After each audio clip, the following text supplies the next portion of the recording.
Hello, class. My name is Ryan Carney, and right now I'm going to be going over the concept of the for loop.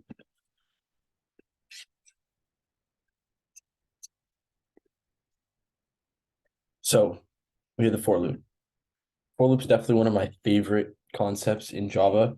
According to techtarget.com, a for loop is a sequence of instructions that is continually repeated until a certain condition is reached. Now, this can be analogous to, let's say there's a building with a maximum capacity. There's a party at this building, and it has a maximum capacity of 100 people. So let's say I have a ticker, and every time someone walks in, I click it once. So that is the command that I do when someone walks in. Then this keeps going. I keep ticking it until I get to 100. And then once that condition is met, I stop ticking and no one else will be let in. So here's a diagram we have. So you can see on my cursor, we have first is the initial statement. The syntax is just for and then parentheses, and then you have your initial statement right here. And this can be, setting a variable to equal something, or it can really be anything. And then you're going to get in this kind of loop between steps 2, 3, and 4. So first, we have the condition statement, which pretty much checks to make sure that this condition is met. Whatever the condition is, it can be if an integer is less than another integer, or if something equals something. And then if that is true, then it will go on to execute the statement block right here, which can be one statement or a complete list of statements. It can be however long you want, and it will just execute that every time that this condition is met.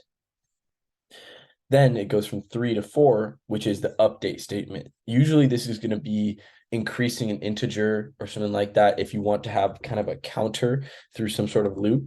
And then when it increases the integer, then the next time it will make sure that that integer fits within whatever parameters and rules, that conditions that you've set for the for loop.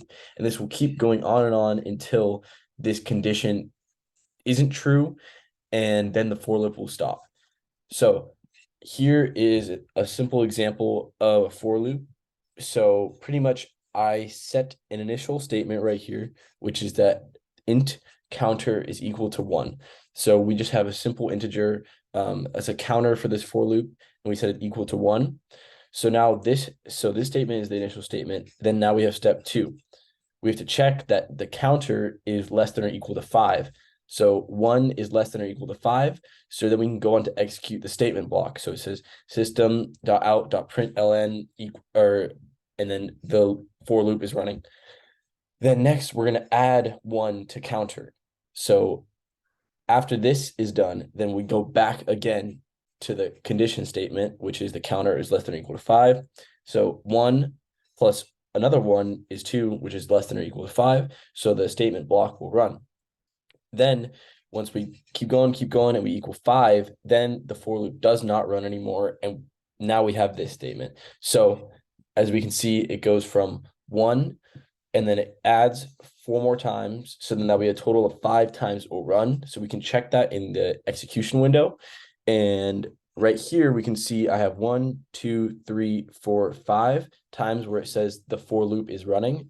And then when it's over, the for loop does not run anymore, and we have the for loop is over with a sad face. I hope this helped you guys understand the concept of the for loop. Bye-bye.